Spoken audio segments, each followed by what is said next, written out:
Irido ang sarong 14 anyos na lalaki matapos na mabadil mantang nasa laog ng sarong resto bar sa Purok 1, Barangay Kawit Manito Albay, pasado alas 11:30 ng banggi kanakaaging Lunes. Sa impormasyon, mag-aalauna nin maagahon kanipig report kang Manito District Hospital sa Epatura kang Manito Municipal Police Station na igwasindang pasyente na may binadilan. Alagad kang pag-abot kang kapulisan sa ospital na ibalyo na sa Bicol Regional Hospital and Medical Center o BRHMC ang biktima. Personal man na nagpasiring sa Epatura kang pulisya ang mga pag-iriba kang biktima na sinda Dennis Del Castillo y Acuña, 20 anyos asin Pedro Dado, 24 anyos makalis ang nagkapirang oras matapos ang nangyaring pambabadil. Asinipig kanta sa otoridad ang nasa likod kang insidente. Binisto ang sospek na si Rodante Dado, 48 anyos, residente kang Purok 1, Barangay Hulugan, Manito Albay. Nagluluwas sa investigasyon, nanira ni kan sospek dangan kang akikay ning si Vicente, 18 anyos. Ang grupo kang biktima dangan nagparapang bungag, hasta sa mabadil ang biktima. Depensa subot kan sospek, nagibukay niyang pambabadil darakan labing pagkaburat.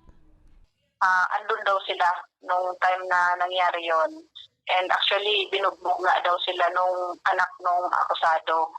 So, tinanong namin kung alam nila yung bahay.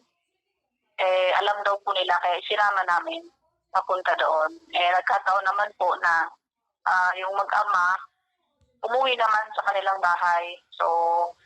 So yun, dinampot na namin and dinala sa station. Sarong tama sa tikab ang sinapo kan biktima. Napag-araman man bakung lisensyadong badil ang gamit kan sospek. Mantang ang nasambit na resto barman ang may permit sa naman na mag-operate bilang karinderya. Ito mga minor kasi ito yung victim. Kaya kailangan pa rin yung guidance din ng magulang na i-guide talaga nila ng yung mga anak nila. Kasi the fact na andun po siya sa inuman, parang hindi po hindi po dapat na andun siya.